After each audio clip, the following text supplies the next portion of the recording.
Line মেরামত শেষে প্রায় 11 ঘন্টা পর স্বাভাবিক মেট্রোর আগারগাঁও মতিঝিল রোড। যাত্রী পরিবহন শুরু। ভায়াডাক্টের বিয়ারিং প্যাড খুলে চলাচল বন্ধ হওয়ায় দিনভর চরম ভোগান্তি। রাজনৈতিক উদ্দেশ্যে নেওয়া সব প্রকল্প বাদ দেবে অন্তর্বর্তী সরকার। মেগা প্রজেক্টে বাড়তি ব্যয়ের বিষয়েও চলছে যাচাই। একনেক সভায় এলএনজি আমদানিকে ভুল নীতি আখ্যা। এক সপ্তাহ পর হাসপাতাল থেকে বাসায় ফিরলেন বেগম খালেদা জিয়া।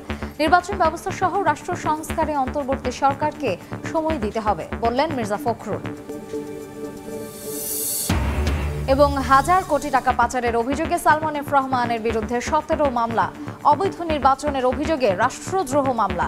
আসামি শেখ হাসিনা, তৃণমূলের সব এমপি সহ সিইসিরা। সময় সংবাদের সঙ্গে আছি আমি মার্জিয়া শ্রেয়া। লাইন মেরামত শেষে প্রায় 11 ঘন্টা পর স্বাভাবিক হয়েছে মেট্রো রেলের আগারগাঁও থেকে মতিঝিল অংশের চলাচল। রাতে এ তথ্য নিশ্চিত করেছে ডিএমটিসিএল এর জনসংযোগ দফতর। এর আগে ভায়াডাক্টের বিয়ারিং প্যাড খুলে চলাচল বন্ধ হওয়ায় দিনভর ভোগান্তিতে পড়েন যাত্রীরা। মেট্রো রেলের খামারবাড়ি অংশের 430 নম্বর পিলারের ভায়াডাক্টের বিয়ারিং প্যাড নষ্ট হওয়ায় বুধবার সকাল 9টা 40 বন্ধ হয়ে যায় মেট্রো রেলের আগারগাঁও থেকে মতিঝিল অংশের চলাচল। সকাল থেকে শুরু হয়ে মেরামতের কাজ চলে রাত 8টা পর্যন্ত। প্রায় 11 ঘন্টা পর স্বাভাবিক হয় মেট্রো চলাচল। এর আগে রাজধানীবাসীর জনপ্রিয় স্বপ্নবাহন মেট্রো রেল কারিগরি ত্রুটির কবলে পড়ায় দিনব্যাপী চরম দুর্ভোগে পড়েন কর্মব্যস্ত মানুষ। মেট্রো বন্ধ থাকায় সড়কে সৃষ্টি হয় তীব্র যানজট। কারণবাজারের উদ্দেশ্যে যাব, আমার কলেজ, তো আমি যাইতে পারি নাই। যাব মতিঝিল, তো এই মনে করে বাসে তো খুব লেট হয়, তো ভাবলাম যে মেট্রো রেলে করে তাড়াতাড়ি চলে যায় গরমের মধ্যে। তো মেট্রো রেলের ভিতরে এসেই তারপরে এসেই শুনতেছি যে এটা আগারগাঁও পর্যন্ত যাবে। স্টেশনে আসলাম, আসার পরে জানতে পারলাম যে বিদ্যুতের প্রবলেম আছে। এরা ভালো মন্দ কোনো কিছু না বলে ঠিক আছে এই পর্যন্ত এসে নামায় দিল। এ সময় যোগ হয় আরেক ভোগান্তি। আগারগাঁও স্টেশনে বন্ধ হয়ে যায় অটোমেশন পদ্ধতিতে টিকিট বিক্রি। লম্বা লাইনে দাঁড়িয়ে টিকিট কাটতে হয় যাত্রীদের। এতে ক্ষোভ প্রকাশ করেন তারা। এখন এখান থেকে আমার সিএনজি অথবা উবারে করে যেতে হবে। ট্রেনের ত্রুটির কারণে যে আমার যে অনেক লেট হচ্ছে, তাতে আমি অসুবিধার এবং ভোগান্তির ভিতরে পড়ছি। ইমার্জেন্সি রোগী, কিন্তু এখন আমাদের আগারগাঁও তালতলা নামতে হয়েছে হঠাৎ করে, আমরা তো আগে কোনো ইনফরমেশন পাই নাই। এত অল্প সময়ের মধ্যে বিয়ারিং প্যাড নষ্ট হওয়া অস্বাভাবিক বলে মনে করছেন বিশেষজ্ঞরা। কারণ অনুসন্ধান ও একই ঘটনার পুনরাবৃত্তি ঠেকাতে সার্বক্ষণিক নজরদারি নিশ্চিত করা হবে বলে জানিয়েছেন মেট্রো রেল কর্তৃপক্ষ। দিন মোহাম্মদ সাব্বির, সময় সংবাদ, ঢাকা। রাজনৈতিক উদ্দেশ্যে নেয়া প্রকল্প বাদ দেবে অন্তর্বর্তী সরকার। মেগা প্রজেক্টে বাড়তি ব্যয়ের বিষয়েও চলছে যাচাই। একনেক সভা শেষে কথা জানিয়েছেন পরিকল্পনা উপদেষ্টা। গ্যাসের সম্ভাবনা থাকার পরও এলএনজি আমদানিকে ভুল নীতি আখ্যা দিয়েছেন তিনি। এদিকে প্রধান উপদেষ্টার সভাপতিত্বে সরকারের প্রথম একনেক সভায় 1222 কোটি টাকা ব্যয়ে 4টি প্রকল্প অনুমোদন দেয়া হয়েছে। 2024-25 অর্থবছর শুরুর পর 2 জুলাই একটিমাত্র একনেক সভা করেই বিদায় নিতে হয়েছে শেখ হাসিনা সরকারকে। অর্থবছরের দ্বিতীয় সভা নতুন সরকারের প্রথম একনেক সভা। প্রধান উপদেষ্টা ডক্টর ইউনূসের সভাপতিত্বে প্রধান উপদেষ্টার কার্যালয়ে সভায় যাচাই বাছাই করে 4টি প্রকল্প অনুমোদন দেওয়া হয়। প্রথম সভাতেই স্থগিত করা হয়েছে পঞ্চবার্ষিকী পরিকল্পনা। রাজনৈতিক উদ্দেশ্যে নেওয়া প্রকল্প বাদ দেওয়া হয়েছে। চলমান প্রকল্প কোন পর্যায়ে আছে সেগুলো যাচাই বাছাই করতে চান উপদেষ্টারা। সভা শেষে এনএসি সম্মেলন কক্ষে বুধবার বিকেলে বিস্তারিত তুলে ধরেন পরিকল্পনা উপদেষ্টা। জানান বিদেশি অর্থের পরিপূর্ণ ব্যবহার করতে চায় সরকার। বড় প্রকল্পগুলোতে সময় কেন বাড়ানো হলো এবং আন্তর্জাতিক মানদণ্ডে অতিরিক্ত অর্থ ব্যয় হলো সেগুলো যাচাই করা হবে। আমরা বৈদেশিক সাহায্য পুষ্ট প্রকল্পগুলোকে ত্বরান্বিত করতে চাচ্ছি। কিছু কিছু প্রকল্প একদম খুব সহজেই বোঝা যায় যেগুলো রাজনৈতিক উদ্দেশ্য প্রণোদিত। এগুলো আমাদের পরিকল্পনা কমিশনের কর্মকর্তারা অলরেডি বাছাই করে বাদ দিয়ে ফেলেছেন। নিরপেক্ষভাবে বস্তুনিষ্ঠভাবে অগ্রাধিকার পাওয়ার যোগ্য সেগুলোকে আমরা নতুন প্রকল্প হিসাবেই কিন্তু প্রস্তাব করছি।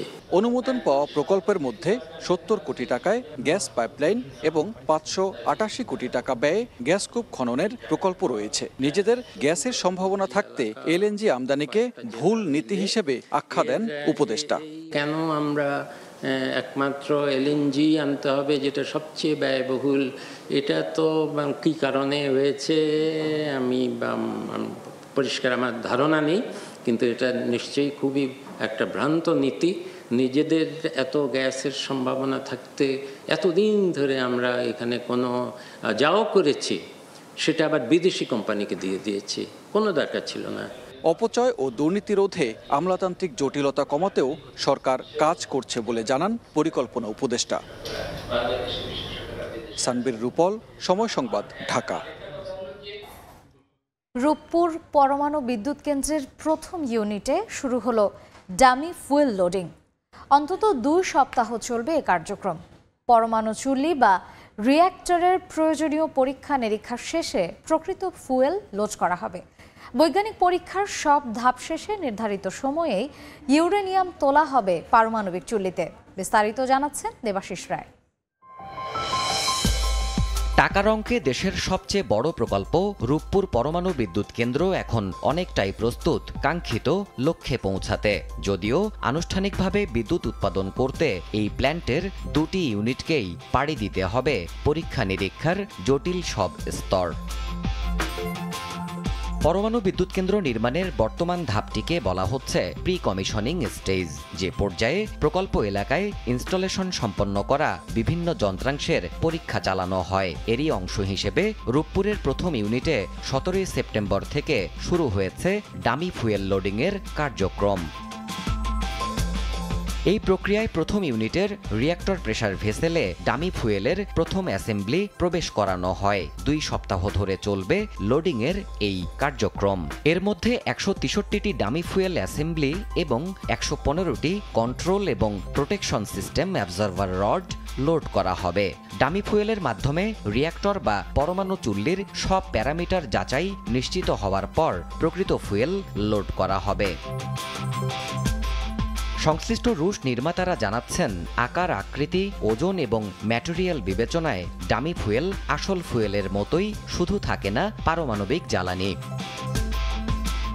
খুঁটিনাটি এমন টেস্টগুলোর সফলতার ওপরেই রিঅ্যাক্টরের নিরাপদ ও নির্ভরযোগ্য অপারেশন নিশ্চিত হয় বলে জানাচ্ছেন ঢাকা বিশ্ববিদ্যালয়ের নিউক্লিয়ার ইঞ্জিনিয়ারিং বিভাগের এই অধ্যাপক। এখন আমরা যে স্টেজে আছি, এই স্টেজটাকে আমরা বলি যে পূর্ব প্রস্তুতিমূলক। তার মধ্যে আছে বিভিন্ন ধরনের পরীক্ষা নিরীক্ষা, এগুলোকে বলে আমরা নন নিউক্লিয়ার টেস্ট। এর মধ্যে আছে হট টেস্ট নাম আছে, কোনো আরেকটা নাম আছে কোল্ড টেস্ট, হাইড্রোলিক টেস্ট। এই টেস্টগুলো করার উদ্দেশ্যটা হলো রিঅ্যাক্টর যদি পুরো দমে চলে তখন সেই তাপে চাপে কী ধরনের বিহেভ করে সেইগুলি দেখা। এর মধ্য দিয়ে আমাদের আরও 3টা ধাপ শেষ করলেই আমরা বাণিজ্যিক উৎপাদনে যেতে পারবো। রূপপুরের প্রথম ইউনিটের নির্মাণ এবং এর পাওয়ার স্টার্টআপ সহ অন্যান্য কার্যক্রম পুরোদমে এগিয়ে চলছে বলে জানাচ্ছে প্রকল্প সূত্র। রাশিয়ার ঋণ এবং রোসাটমের কারিগরি সহায়তায় 2টি পরমাণু চুল্লির মাধ্যমে এখান থেকে উৎপাদন হবার কথা 2400 মেগাওয়াট বিদ্যুৎ। দেবাশিস রায়, সময় সংবাদ, ঢাকা। সাংবাদিকদের বিরুদ্ধে মামলা সরকার নয় ব্যক্তি পর্যায়ে ক্ষোভ থেকে হচ্ছে বলে জানিয়েছেন তথ্য ও সম্প্রচার উপদেষ্টা নাহিদ ইসলাম। সচিবালয়ে তিনি বলেছেন, নিরপরাধ কেউ সাজা পাবে না, তবে গণহত্যা ও ফ্যাসিবাদের সহযোগী প্রমাণ হলে সাংবাদিক, কবি বা সংস্কৃতিকর্মী পরিচয়ে রেহাই মিলবে না। মামলাগুলো তো সরকার করছে না, বেশিরভাগই জনগণের জায়গা থেকে করছে বা বিভিন্ন অনেকে ব্যক্তিগত শত্রুতা থেকেও করছে। আশ্বস্ত করছি বারবার যে এই মামলাগুলো খুব দ্রুত সময়ের মধ্যে পর্যালোচনা করা হবে, তদন্ত করা হবে এবং যদি অভিযোগ না থাকে তাকে এই মামলা থেকে রেহাই দেওয়া হবে। যদি কোনো সাংবাদিকের বিরুদ্ধে এই ধরনের অভিযোগ থাকে বা যাদের ক্ষতিগ্রস্ত হচ্ছে, তথ্য মন্ত্রণালয়ে আপনারা তাদের ইনফরমেশন বা ডিটেলসটা পাঠাবেন, আমরা এখান থেকে দেখব। কেবলমাত্র সাংবাদিক পরিচয়, সাংস্কৃতিক ব্যক্তিত্ব বা কবি পরিচয়ের কারণে কিন্তু কেউ রেহাই পেয়ে যাবে না। এই ফ্যাসিজমের সাথে যারা জড়িত ছিল, তাদের লেখনীর মাধ্যমে, তাদের মতামতের মাধ্যমে জনমত তৈরি করেছে, গণহত্যার পক্ষে কাজ করেছে, উস্কানি দিয়েছে, তাদেরকে কিন্তু অবশ্যই বিচারের আওতায় আনা হবে। ছাত্র জনতার আন্দোলনে শহীদদের পরিবারকে 5 লাখ ও আহতদের 1 লাখ টাকা করে দেওয়ার সিদ্ধান্ত নিয়েছে জুলাই শহীদ স্মৃতি ফাউন্ডেশন। প্রধান উপদেষ্টার কার্যালয় থেকে পাঠানো এক সংবাদ বিজ্ঞপ্তিতে এ তথ্য জানানো হয়েছে। আমাদের কথায় এভাবে নিজের জীবন অকাতরে বিলিয়ে দিয়েছে, রাস্তায় নেমে এসেছে, তাদের ঘরে ঘরে গিয়ে তাদের কথাগুলো শোনা। সরকারের পক্ষ থেকে 100 কোটি টাকার একটি ফাউন্ডেশন করা হয়েছে, যেখানে এই ফান্ডটি দেওয়া হয়েছে। এখানে আরও অন্যান্য ফান্ড এসে যুক্ত হতে পারে। আমরা জেলা প্রশাসনকে অনুরোধ করব, প্রত্যেকটি জেলায় এই শহীদের সংখ্যা তো এত বেশি নয়, যারা রয়েছে তাদের যেন সবসময় খোঁজ খবর নেওয়া হয়, তাদের পাশে দাঁড়ানো হয় এবং ওই পরিবারের অন্য কোনো সদস্যকে যে কোনো জায়গায় যদি একটি চাকরির ব্যবস্থা করে দেওয়া যায়, তাহলে স্থায়ী এই যে তাকে নিয়ে চিন্তাটি বা তার যে জীবনের চলার যে চিন্তাটি, এই চিন্তাটি তখন কিন্তু কমে আসে। 7 দিন পর হাসপাতাল থেকে বাসায় ফিরলেন বিএনপি চেয়ারপারসন বেগম খালেদা জিয়া। তার ব্যক্তিগত চিকিৎসক জানিয়েছেন তিনি কিছুটা সুস্থ আছেন। শারীরিক অবস্থা আরেকটু ভালো হলে উন্নত চিকিৎসার জন্য তাকে দেশের বাইরে নেওয়া হবে। গত 11 সেপ্টেম্বর রাজধানীর এভার কেয়ার হাসপাতালে ভর্তি করা হয় বিএনপি চেয়ারপারসন বেগম খালেদা জিয়াকে। বুধবার সন্ধ্যা 6:30টার দিকে হাসপাতাল থেকে বেগম জিয়াকে বহনকারী গাড়ি রওনা করে তার বাসা ফিরোজার উদ্দেশ্যে। হাসপাতালের সামনে তখন নেতাকর্মীদের ভিড়। বাসায় ফেরার পর তার ব্যক্তিগত চিকিৎসক এবং বিএনপির স্থায়ী কমিটির সদস্য ডক্টর AJM জাহিদ হোসেন জানান, এখন অনেকটাই সুস্থ আছেন বেগম জিয়া, তবে দেশের বাইরে নেয়ার মতো শারীরিক অবস্থা এখন নেই তার। প্রত্যেকটা ডিজিজ ক্রমান্বয়ে বাড়ছে, যার জন্য ওনার শারীরিক সুস্থতা কখনো কখনো দেখা যাচ্ছে উনি বেশ ভালো আছে এবং অল্প একটুতেই দেখা যাচ্ছে উনি শারীরিকভাবে অসুস্থ বোধ করেন। যার জন্য যে যখন আপনি প্লেনে টেক অফ করবেন, ল্যান্ডিং করবেন, প্লেনে যখন থাকবেন, একটা নেগেটিভ প্রেশার থাকে। তো এই নেগেটিভ প্রেশারে ওনার যে হার্টের যে সমস্যা আছে, লিভারের যে সমস্যা আছে, কিডনির যে জটিলতা আছে, সব কিছু মিলিয়ে চিকিৎসকরা এখনও ওনাকে মনে করতে পারছেন না যে 12-13 ঘন্টা জার্নি করার মতো এই অবস্থায় উনি আছেন। আমরা চিকিৎসার ব্যাপারে খুবই আশাবাদী এবং ইনশাআল্লাহ যত দ্রুততার সময় নেওয়ার চেষ্টা করছি। এ সময় জাহিদ হোসেন আরও বলেন, নেতাকর্মীদের প্রতিহিংসা পরায়ণ না হতে বেগম জিয়া আহ্বান জানিয়েছেন। নেতাকর্মী শুধু দেশের মানুষ যাতে কোনো অবস্থাতে আইন নিজের হাতে তুলে না দেয় এবং কোনো ধরনের প্রতিহিংসা পরায়ণতার মধ্যে আমরা যাতে না পড়ে আগের যে ঐতিহ্য সেটা আমরা ধারণ করতে চাই না। আমরা প্রতিহিংসা চাই না, আমরা আইনানুগ বিচার হোক সেটা চাই। এবং উনি এই পরিবর্তিত পরিস্থিতিতে উনি সত্যিকার অর্থে উনি অ্যাটলিস্ট আল্লাহর কাছে শুকরিয়া আদায় করে। BNP chairperson Begum Khaleda Zia arthritis, kidney, ফুসফুস, পরিপাকতন্ত্রের রক্তক্ষরণ এবং লিভার সিরোসিস সহ নানা রোগে আক্রান্ত। আতাউর কাউসার, সময় সংবাদ, ঢাকা। রাষ্ট্র সংস্কারের সময়সীমা সীমাহীন নয় উল্লেখ করে সব সংস্কার কেন অন্তর্বর্তী সরকারকেই করতে হবে এমন প্রশ্ন বিএনপি নেতাদের। এদিকে বিএনপি মহাসচিব মির্জা ফখরুল ইসলাম আলমগীর বলছেন, নির্বাচন ব্যবস্থা সহ রাষ্ট্র সংস্কারে সরকারকে সময় দিতে হবে।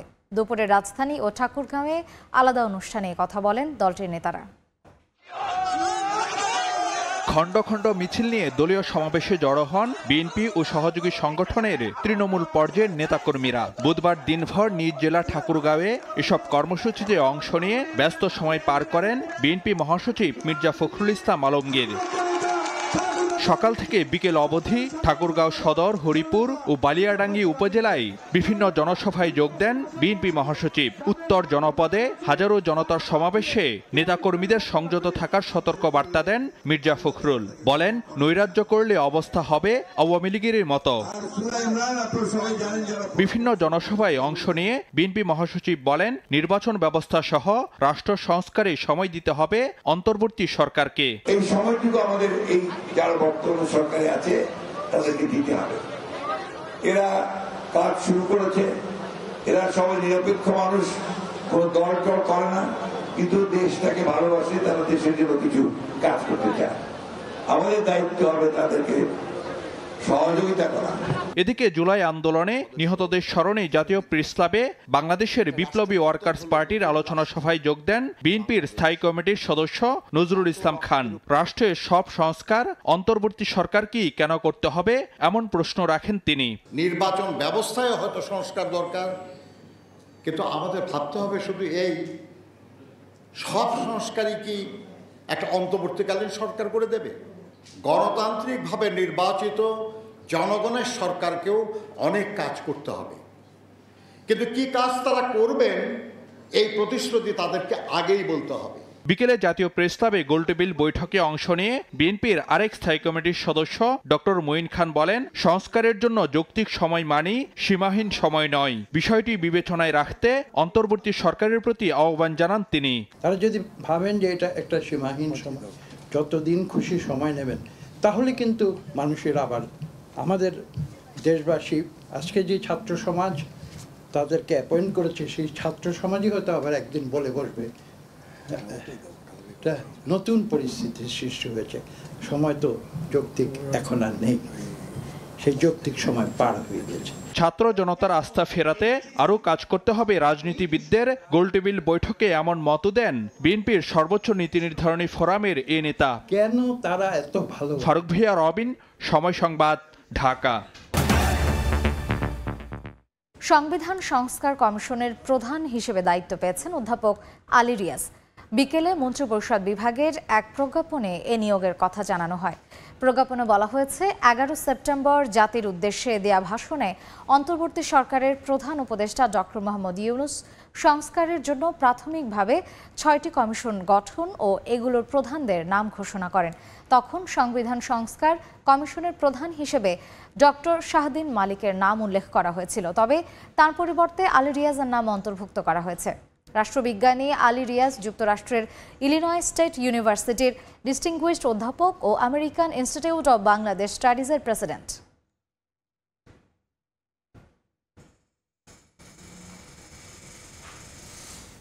প্রধানমন্ত্রীর পদে বসে স্বৈরাচারী হওয়ার পথ বন্ধ করতে সংবিধানের অন্তত 12টি অনুচ্ছেদ সংশোধন নিয়ে আলোচনা চলছে। যদিও সংশোধন কোন প্রক্রিয়ায় হবে এ নিয়ে ভিন্ন ভিন্ন মত রয়েছে আইনজীবীদের। কেউ বলছেন নির্বাচিত সংসদ ছাড়া এটি সম্ভব নয়, আবার কারো মতে গণভোটের মাধ্যমেও সংবিধান সংশোধন করতে পারে অন্তর্বর্তী সরকার। আফজাল হোসেনের report. The Constitution 17th Amendment Bill 2018 সর্বসম্মতিক্রমে পাশ হলো। 1972 সালের পর এখন পর্যন্ত 17 বার কাটাছেঁড়া করা হয় সংবিধান, কখনো সময়ের প্রয়োজনে, কখনো বা রাজনৈতিক উদ্দেশ্যে ক্ষমতাকে পাকাপোক্ত করতে। ইতিমধ্যে আমরা 14টা বিল পাস। অনেকের মতে বর্তমান সংবিধানে প্রধানমন্ত্রীর পদে বসে যে কারো স্বৈরাচারী হয়ে ওঠার সুযোগ রয়েছে। সে কারণে ছাত্র জনতার গণঅভ্যুত্থানের পর সংবিধান সংশোধন অথবা পুনর্লিখনের দাবি ওঠে। এই আলোকে গঠিত হয় সংবিধান সংস্কার কমিশনও। আলোচনা চলছে অন্তত 12টি অনুচ্ছেদে সংশোধনী আনার। এছাড়া তত্ত্বাবধায়ক সরকার ব্যবস্থা সংবিধানে ফিরিয়ে আনা নিয়েও চলছে আলোচনা। সিনিয়র আইনজীবীরা বলছেন, মৌলিক কিছু সংশোধনীর দরকার থাকলেও গণতান্ত্রিক প্রক্রিয়া এবং জবাবদিহিতা নিশ্চিত করতে পারলে বর্তমান সংবিধান দিয়েই বৈষম্যহীন সমাজ গঠন সম্ভব। রাজনৈতিক মানসিকতা এবং পঞ্চদশ সংশোধনীতে যে তত্ত্বাবধায়ক সরকার পদ্ধতি বিলুপ্ত করার ফলে একদলীয় সরকারকে চিরস্থায়ী করার যে প্রবণতা, মিথ্যা ইলেকশন সাজিয়ে, নির্বাচন সাজিয়ে মানুষকে প্রতারণার মাধ্যমে ক্ষমতায় জোর করে বসে থাকা, এইগুলি হচ্ছে কারণ ছিল এক ব্যক্তির সর্বময় ক্ষমতার অধিকার বিস্তার লাভের জন্যে। আর এই কনস্টিটিউশন সেই ক্ষেত্রে খুব বেশি তাকে সহায়তা করেছে, তাকে দানব বানিয়েছে, এটা আমি মনে করি না। গণতান্ত্রিক ব্যবস্থাকে যদি সর্বোচ্চভাবে সংবিধানে বলবৎ করা যায় এবং সেই অনুযায়ী যদি কার্যকরণ করা যায়, তখন কোনোভাবেই একনায়কতন্ত্র সরকারের জন্ম হতে পারে না। গণতান্ত্রিক সরকার গঠনের প্রধান অন্তরায় হচ্ছে অনুচ্ছেদ 70। কি প্রক্রিয়ায় সংবিধান সংশোধন করা হবে এ নিয়ে ভিন্ন ভিন্ন মত রয়েছে আইনজীবীদের।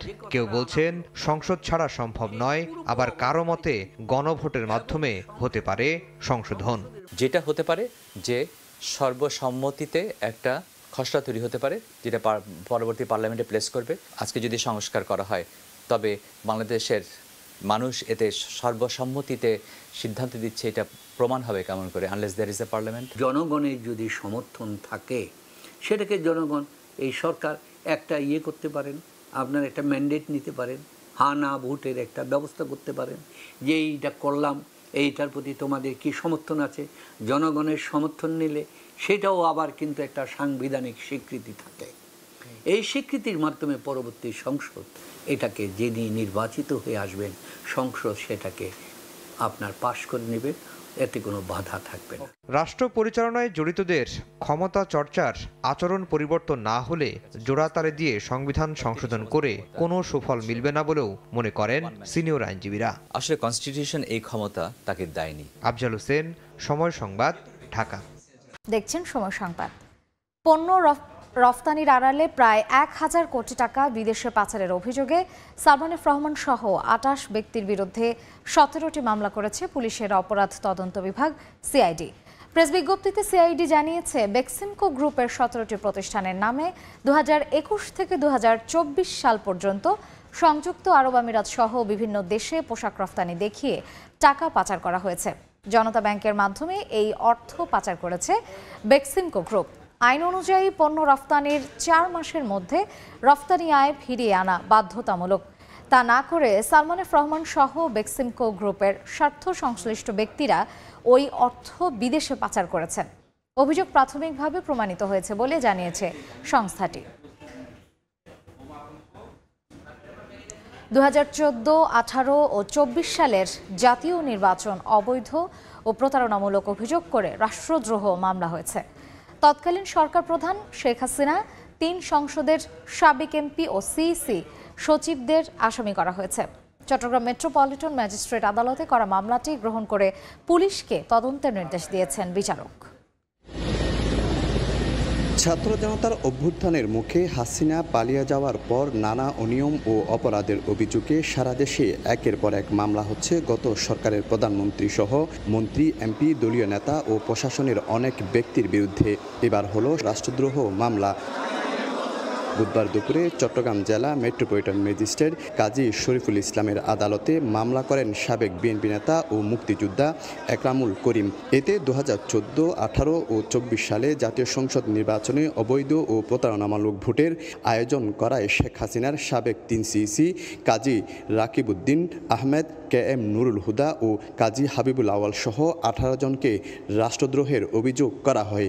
এছাড়া ওবায়দুল কাদের সহ ৩ সংসদ সদস্যদেরও আসামি করা হয়। একটা ফ্রড অ্যাক্টের প্রতারণামূলক নির্বাচন ফেস করেছি আমি বা আমাদের দেশবাসী নির্বাচনে অংশগ্রহণ করতে পারে নাই। একজন নাগরিক, সিনিয়র নাগরিক হিসাবে আমি মনে করেছি এটি সংবিধান যারা রক্ষণ করার কথা তারা সংবিধান ভঙ্গ করেছে, ভঙ্গ করে রাষ্ট্রদ্রোহী মামলা অপরাধ করেছে। আদালত মামলা গ্রহণ করে পুলিশকে তদন্তের নির্দেশ দেন। বাদী পক্ষের আইনজীবীর অভিযোগ, গত ৩ নির্বাচনে বিরোধী দল সহ অনেক জনপ্রিয় নেতার অংশগ্রহণ ছিল না। সাধারণ মানুষ ভোটাধিকারও প্রয়োগ করতে পারেনি। কমিশনের ব্যর্থতার কারণে প্রশাসন ও আইন শৃঙ্খলা বাহিনীও নির্বাচনী মাঠে একপেশে আচরণ করেছে। রাষ্ট্রদ্রোহিতা, প্রতারণা, মিথ্যা পরিচয়ের অভিযোগে আমরা মামলাটা আনয়ন করেছি।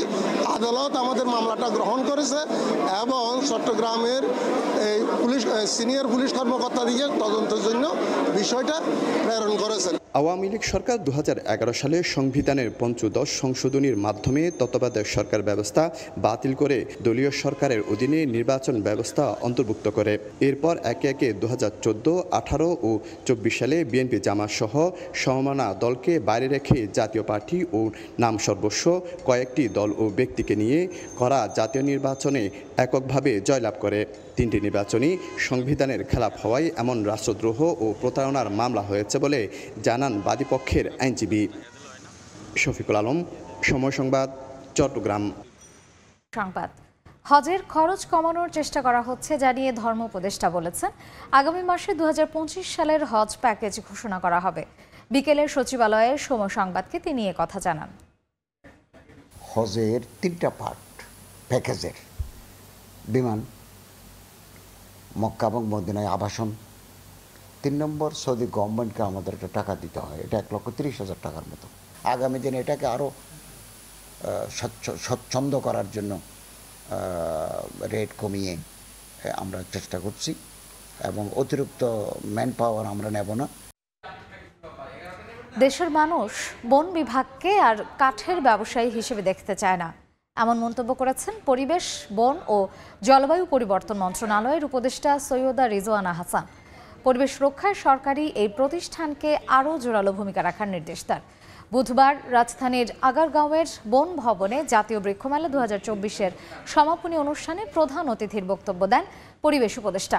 বলেন, ভবিষ্যতের বাসযোগ্য ধরিত্রী বিনির্মাণে শিশু কিশোরদের প্রাণ প্রকৃতির শিক্ষা ও সবুজায়নে সম্পৃক্ত করার বিকল্প নেই। দেশে বনাঞ্চল দখলকারীর বিরুদ্ধে বন বিভাগকে আরও শক্ত অবস্থান নেওয়ার নির্দেশনা রিজওয়ানা হাসানের।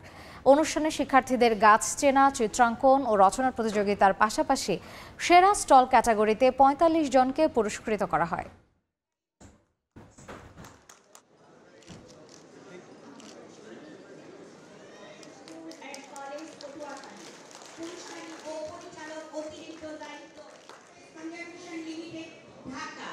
বাংলাদেশের মানুষ বন বিভাগকে বনটা এবং সবুজটা তার মনস্তত্ত্বে ঢুকিয়ে দেওয়ার জন্য একটা ভূমিকায় দেখতে চায়। বাংলাদেশের মানুষ বন বিভাগকে কাঠের ব্যবসায়ী কিংবা গাছ কেটে রাজস্ব দেয়া প্রতিষ্ঠান হিসেবে কতটুকুন দেখতে চায় আমি জানি না, বরং বাংলাদেশটাকে সবুজ করলে, নগরায়নকে যদি আরবান ফরেস্ট্রি আমরা করতে পারি, এগুলো আমাদেরকে অনেক বেশি ক্রেডিট দেবে। দেশে খাদ্য সংকটের ঝুঁকি মোকাবিলায় 2 লাখ টন চাল ও 4 লাখ টন গম আমদানির নীতিগত অনুমোদন দেয়া হয়েছে। এই তথ্য জানিয়েছেন অর্থ উপদেষ্টা সালেহউদ্দিন আহমেদ। সচিবালয় অর্থনীতি বিষয়ক উপদেষ্টা পরিষদ কমিটির বৈঠকে অনুমোদন দেয়া হয়। এরপর সরকারি ক্রয় সংক্রান্ত উপদেষ্টা পরিষদ কমিটির বৈঠকে 3টি প্রস্তাব উত্থাপিত হলেও অনুমোদন দেয়া হয় 2টির। এর মধ্যে চলতি অর্থ বছরে সৌদি আরব থেকে প্রথম দফায় 30,000 মেট্রিক টন বাল্ক গ্র্যানিউলার ইউরিয়া সার আমদানির অনুমোদন দেওয়া হয়েছে। একই পরিমাণ সার কেনা হবে কাতার থেকেও।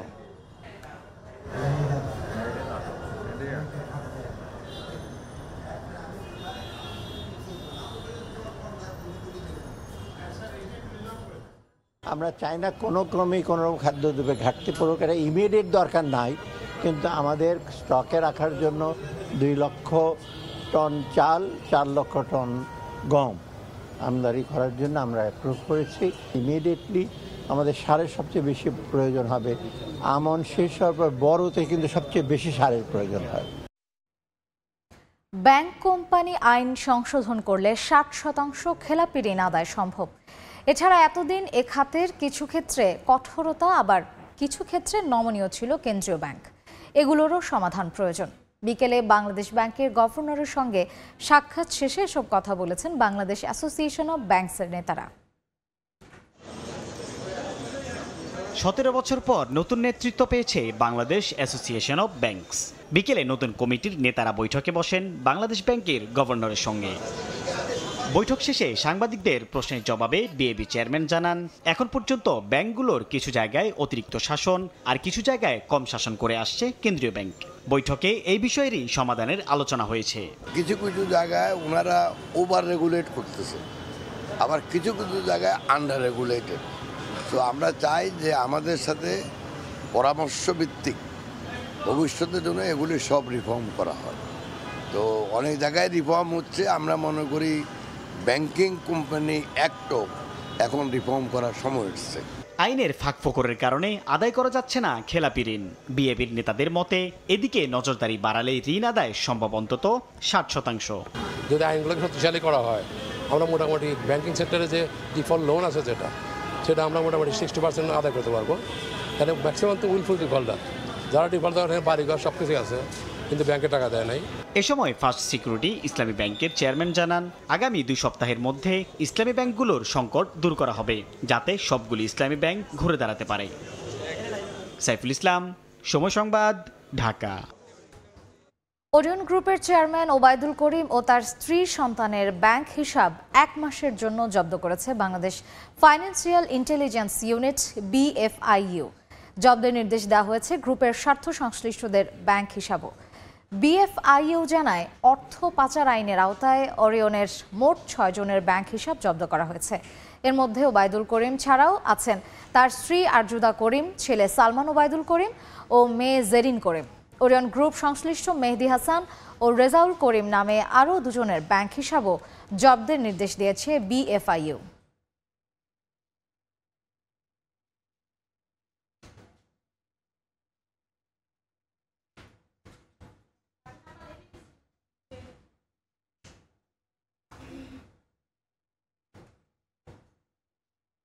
সময় সংবাদ।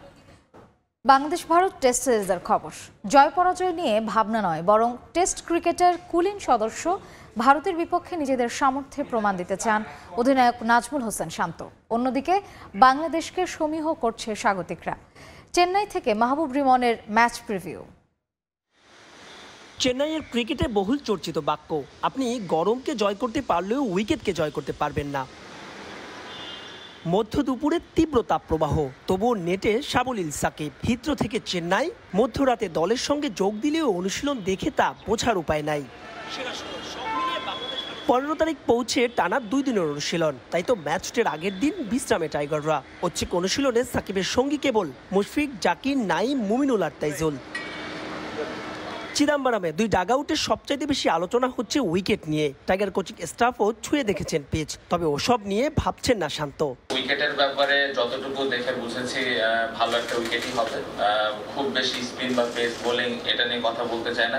কালকে যত তাড়াতাড়ি সম্ভব আমরা উইকেটটা অ্যাডাপ্ট করার চেষ্টা করব। এসজি বলের জুজুর হয়তো আছেই, সঙ্গে দলের দুশ্চিন্তা বাড়াচ্ছে টপ অর্ডারের অফ ফর্ম। তবে টাইগার অধিনায়কের ভাবনাটা ভিন্ন, নিজেদের শক্তিমত্তা দেখাতে চান প্রতিটি সেশনে। বল নিয়ে খুব বেশি মাথা ঘামানোর প্রয়োজন আমার কাছে মনে হয় না, কারণ সবাই ইন্টারন্যাশনাল অনেকদিন ধরে খেলছে। এই ধরনের জিনিসগুলো অ্যাডাপ্ট করার অ্যাবিলিটি সবারই আছে। অন্যদিকে বাংলাদেশের বিপক্ষে সিরিজ দিয়ে টেস্ট কোচ হিসেবে অভিষেক হচ্ছে গৌতম গম্ভীরের। অপেক্ষাকৃত সহজ প্রতিপক্ষ হলেও বাংলাদেশকে সমীহ করছেন তিনি। পাকিস্তানের বিপক্ষে ঐতিহাসিক সিরিজ জয়ে টাইগারদের অভিনন্দন জানিয়ে সতর্ক করেছেন নিজ দল নিয়েও। Congratulate Bangladesh for what they've done against Pakistan, but it's a new start, it's a new series, it's a new opposition as well. টেস্টে এ পর্যন্ত 2 দলের 13 সাক্ষাতে মোটে 2টো ম্যাচই ড্র করতে পেরেছে টিম টাইগার। বাংলাদেশের একাদশে 2 পেসারের সঙ্গে খেলানোর আভাস মিলছে 3 স্পিনারের। সেক্ষেত্রে সাকিব, মিরাজের সঙ্গী হচ্ছেন তাইজুল ইসলাম। সব মিলিয়ে ভারত বাংলাদেশ সিরিজ তাই মাঠ ও মাঠের বাইরে ছড়াচ্ছে আলাদা রোমাঞ্চ। তবে সেখানে বাদ সাধতে পারে বিরূপ প্রকৃতি, আলাদা করে বললে তীব্র তাপপ্রবাহ, যা জয় করতে হবে টাইগার ব্যাটসম্যানদের। মাহবুব রিমন, সময় সংবাদ, চিদম্বরম স্টেডিয়াম, চেন্নাই, ভারত। এ পর্যায়ে শীর্ষ সংবাদগুলো জানিয়ে দিচ্ছি আরেকবার। লাইন মেরামত শেষে প্রায় 11 ঘন্টা পর স্বাভাবিক মেট্রোর আগারগাঁও মতিঝিল রোড। যাত্রী পরিবহন শুরু, ভায়াডাক্টের বিয়ারিং প্যাচ খুলে চলাচল বন্ধ হওয়ায় দিনভর চরম ভোগান্তি। রাজনৈতিক উদ্দেশ্যে নেওয়া সব প্রকল্প বাদ দেবে অন্তর্বর্তী সরকার। মেগা প্রজেক্টে বাড়তি ব্যয়ের বিষয়েও চলছে যাচাই। একনেক সভায় এলএনজি আমদানিকে ভুল নীতি ব্যাখ্যা। এ ছিল সময় সংবাদে, সঙ্গেই থাকুন সময়।